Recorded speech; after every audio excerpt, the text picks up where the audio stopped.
एक छोटे से गांव में सुरेश नाम का एक आदमी अपनी पत्नी मीरा और बेटी पायल के साथ रहता था। वह एक ईमानदार और मेहनती किसान था, लेकिन गरीब होने के कारण उनके जीवन में हमेशा कठिनाइयां बनी रहती थीं। उनकी बेटी पायल की उम्र केवल 8 साल थी और वह पूरे गांव की प्यारी थी।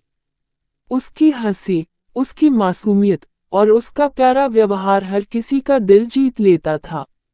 सुरेश और मीरा अपने दिन रात की मेहनत से बस इतना ही कमा पाते थे कि जैसे तैसे उनका गुजारा हो सके।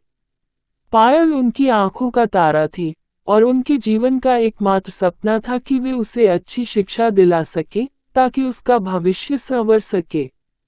लेकिन गरीबी और संसाधनों की कमी के कारण ये सपना पूरा होता नहीं दिख रहा था। एक दिन पायल अचानक बीमार पड़ गई। उसे बुखार और कमजोरी महसूस होने लगी।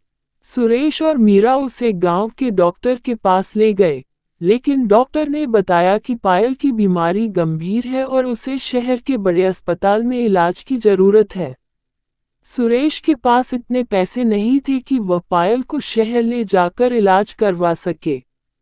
उसने गांव के सभी लोगों से मदद मांगी, लेकिन कोई भी उसकी मदद करने की स्थिति में नहीं था। आखिरकार सुरेश ने अपने खेत और घर को गिरवी रख दिया और पायल को शहर के अस्पताल में ले गया। डॉक्टरों ने उसे बताया कि पायल को एक दुर्लभ बीमारी है और उसका इलाज काफी महंगा होगा।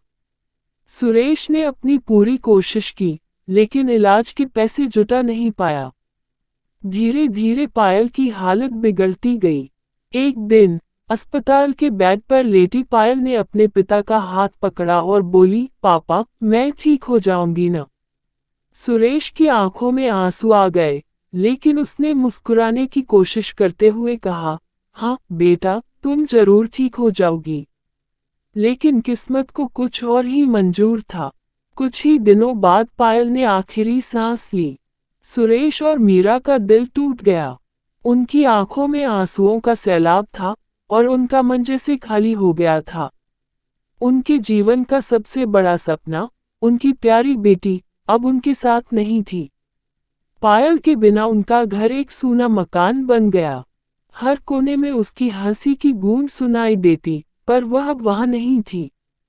सुरेश और मीरा के जीवन में अब सिर्फ यादें बची थीं और उनकी आंखों से बहते आंसू जो कभी नहीं रुकते थे। ये कहानी हमें याद दिलाती है कि जीवन कितना अनिश्चित और नाजुक है।